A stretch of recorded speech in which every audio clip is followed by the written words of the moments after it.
दर्शक मित्रों, स्वागत है तमारू अमारी आ यूट्यूब चेनल में। तो मित्रों, आजना वीडियो में आपणे छे बंधारणना अगत्यना जे अनुच्छेदों छे ते आमां कवर करवानो प्रयत्न कर्यो छे। आमां तमामे तमाम जे परीक्षाओमां वारंवार पूछाता होय तेवा जे अनुच्छेदों आपणे लेवानो प्रयत्न कर्यो छे, जे तमने आवनारी दरेक स्पर्धात्मक परीक्षाओमां खूब ज उपयोगी साबित थशे। खास करीने कोन्स्टेबलनी परीक्षामां तमने छे जे उपयोगी साबित थशे। तो चालो आपणे विडियोनी शरूआत करीए। प्रश्ननी शरूआत करिए तो भारतीय बंधारणना क्या अनुच्छेद में नागरिकता अंगेनी जोगवाई रहेली छे? तो जवाब आवशे अनुच्छेद 5 थी लईने 11 में नागरिकता अंगेनी जोगवाई जोवा मळे छे। त्यारबाद बंधारणनो क्यो अनुच्छेद छे मित्रों कायदा समक्ष समानता दर्शावे छे? जवाब आवशे अनुच्छेद नंबर 14 में छे आ दर्शाववामां आव्युं छे के कायदानी समक्ष बधाय समान छे। त्यारबाद आगळनो प्रश्न छे के बंधारणना क्या अनुच्छेद में धर्म, जाति, लिंग, जन्मस्थान वगैरेना भेदभावनो निषेध अंगेनी जोगवाई आपेली छे? तो जवाब आवशे अनुच्छेद नंबर 15 में आ जोगवाई दर्शावेली छे। त्यारबाद बंधारणना क्या अनुच्छेद अंतर्गत अस्पृश्यता निवारण अंगेनी जोगवाई आपेली छे? तो जवाब आवशे अनुच्छेद नंबर 17 में आ जोगवाई दर्शाववामां आवेली छे। त्यारबाद भारतीय बंधारणना क्या अनुच्छेद में 6 થી લઈને 14 વર્ષના બાળકોને મફત અને ફરજિયાત શિક્ષણ અંગેની જોગવાઈ રહેલી છે? તો જવાબ આવશે અનુચ્છેદ નંબર 21A અથવા તો 21ક અંતર્ગત છે 6 થી લઈને 14 વર્ષના જે બાળકો છે તેને મફત અને ફરજિયાત શિક્ષણ આપવાની જોગવાઈ દર્શાવવામાં આવી છે।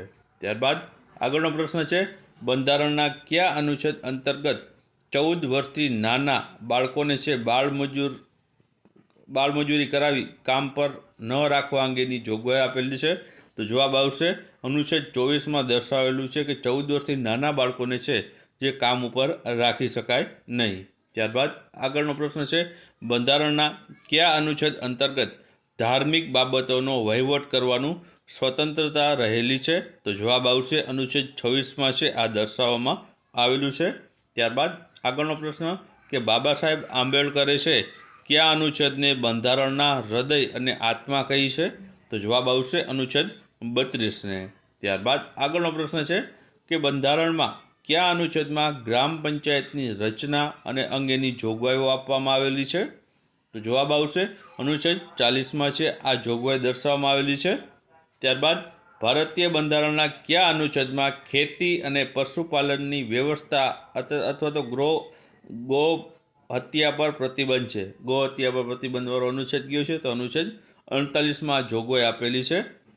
त्यारबाद भारतीय बंधारणना क्या अनुच्छेद में नागरिकोनी फरजो दर्शाववामां आवी छे? तो जवाब आवशे अनुच्छेद 51क में छे नागरिकोनी फरजो दर्शाववामां आवी छे। त्यारबाद आगळनो प्रश्न है कि बंधारणना क्या अनुच्छेद में राष्ट्रपतिना पद अंगेनी जोगवाई आपेली छे? तो जवाब आवशे अनुच्छेद 52 में आ जोगवाई दर्शावेली छे। त्यारबाद बंधारणना क्या अनुच्छेद में राष्ट्रपतिनी चूंटणी अंगेनी जोगवाई रहेली छे? तो राष्ट्रपतिनी चूंटणी अंगेनी जोगवाई अनुच्छेद 54 में दर्शाववामां आवी छे।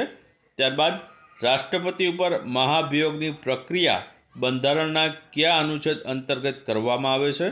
तो जवाब आवशे अनुच्छेद 61 मुजब छे राष्ट्रपति पर महाभियोगनी प्रक्रिया हाथ धराय छे।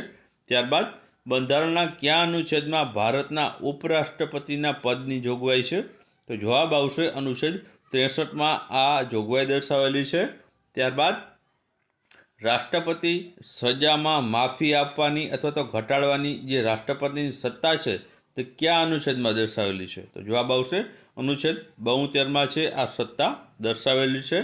त्यारबाद क्या अनुच्छेद अंतर्गत एटर्नी जनरलना पद अंगेनी जोगवाई रहेली है? तो जवाब आवशे अनुच्छेद 76 अंतर्गत। त्यारबाद क्या अनुच्छेद अंतर्गत संसदनी रचना अंगेनी जोगवाई रहेली है? तो जवाब आवशे अनुच्छेद 79 में। त्यारबाद क्या अनुच्छेद अंतर्गत राज्यसभानी रचना अंगेनी जोगवाई रहेली है? तो जवाब आवशे अनुच्छेद 80 में। त्यारबाद आगळ वात करीए तो क्या अनुच्छेद अंतर्गत है लोकसभानी रचना अंगेनी जोगवाई रहेली है? तो जवाब आवशे अनुच्छेद 81 अंतर्गत लोकसभानी रचना करवा अंगेनी जोगवाई रहेली है। त्यारबाद क्या अनुच्छेद अंतर्गत राष्ट्रपतिना वीटो पावर अंगेनी जोगवाई भारतीय बंधारण में जोवा मळे छे? तो जवाब आवशे अनुच्छेद 111 में छे आ राष्ट्रपतिना वीटो पावर अंगेनी जोगवाईओ जोवा મળે છે। ત્યારબાદ વાર્ષિક નાણાકીય પત્રક એટલે કે બજેટ અંગેની જે જોગવાઈ છે તે બંધારણના કયા અનુચ્છેદમાં દર્શાવેલી છે?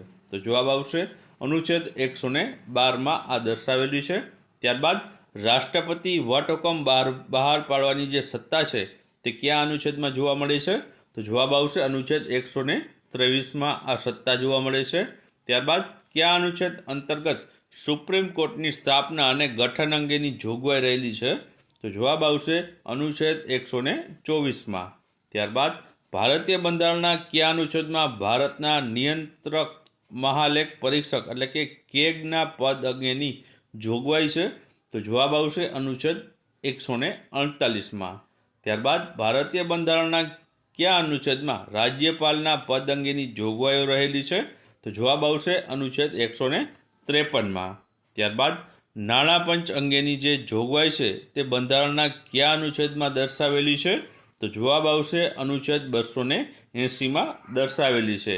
ત્યારબાદ લોકસભામાં 2 એંગ્લો ઇન્ડિયનની નિમણૂક એ કયા અનુચ્છેદ મુજબ થાય છે?